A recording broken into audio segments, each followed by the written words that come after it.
episode of What's for Dinner, and since I've had a lot of requests from people asking me to do more pressure cooker recipes, I decided to go ahead and show you how to do what I'm going to make tonight. It's really easy, but maybe something you haven't thought about. We're going to make pulled barbecued pork, and let's show you what goes into this.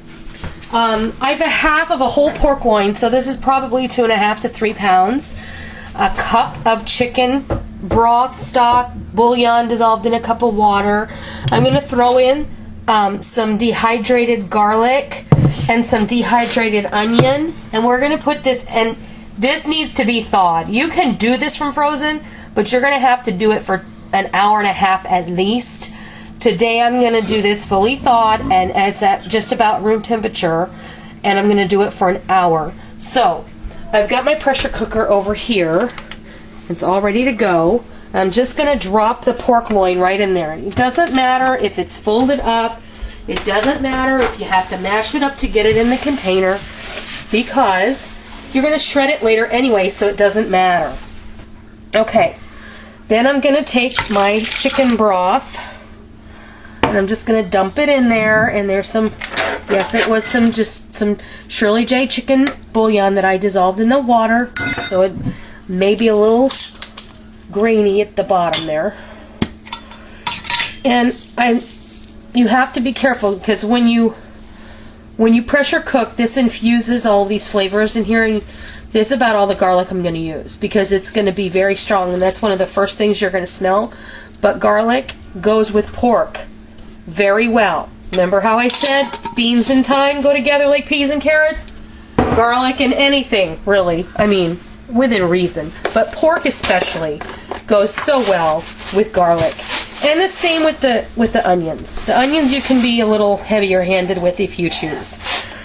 But this is it, folks. I mean, I'm not going to put any salt. I'm going to put a little pepper. Let's see, I'm going to grind some pepper into it. Again, you don't want to put too much pepper, because the pressure cooker is going to open up all those pores in the meat, and it's going to absorb all that flavor. You don't want it to be too strong. I'm going to put my lid on.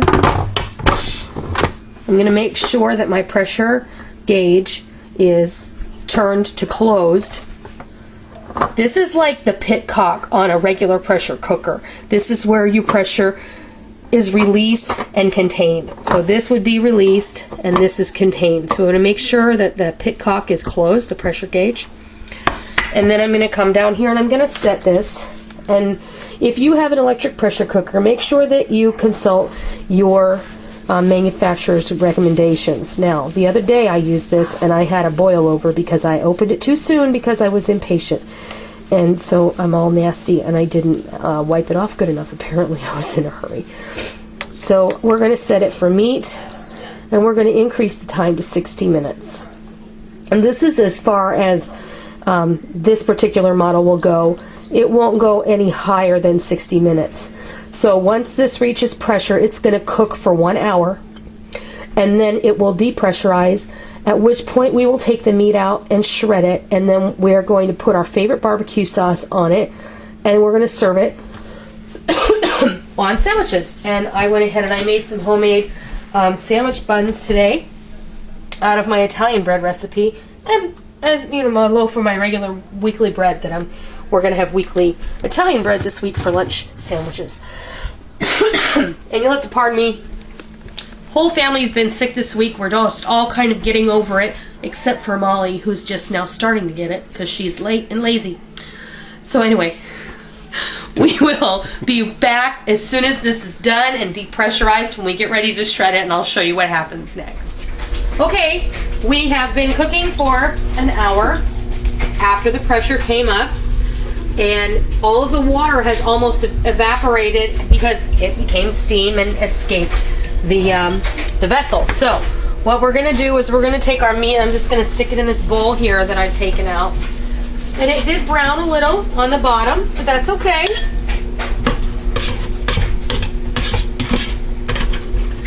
And I am going to take all those bits off the bottom, and I did give this a little taste just now when I was taking a look at the meat, and it is really delicious. And I'm just going to take my pan here. I'm going to run some water in it. Actually good. And you can see how soft this is. It really doesn't require much. Sorry. I'm just going to take a couple of forks and break this meat up. And if you have a favorite way of shredding meat, you go right ahead and do it. But I just find it easiest to use a couple of forks. Yeah, hi sissy. Smells pretty good, doesn't it, baby? Something falls out of the bowl. It's too hot to fall out of the bowl. It will hurt her tongue. She'll have to have some later when it falls off of our plate.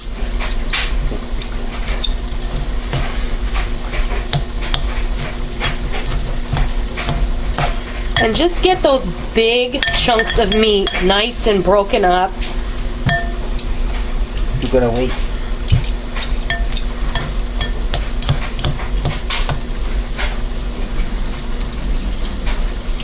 And after you pressure cook this, the meat becomes nice and tender. And this is like the best way I have ever come across to make a quick barbecued pork.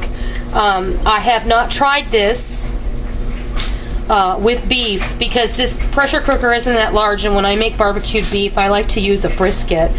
So brisket, I'd have to cut it into pieces, and I just don't think that's probably going to work so good. So next thing you're going to do is you're going to take your favorite barbecue sauce, whatever that is. Ours is Sweet Baby Ray's. And the first thing you're going to do is you're going to take your fork and pop that thing out of there, because I hate that.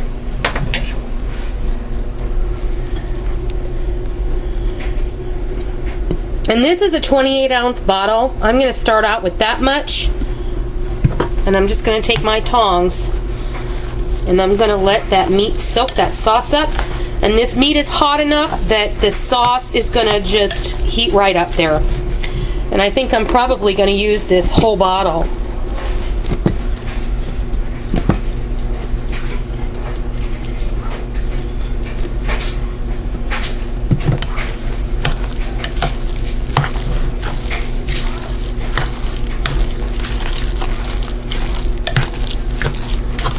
You don't want this to be too dry. That's one of the secrets to a good barbecue pork sandwich.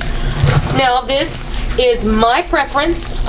Yes, I live in North Carolina, and North Carolina barbecue sauce is not something that I was raised with, and I really don't care for it. And that may be sacrilegious to some of you, and I'm sorry, but I just do not care for it. I prefer the sweeter barbecue sauce, so that's what we're going to go with here.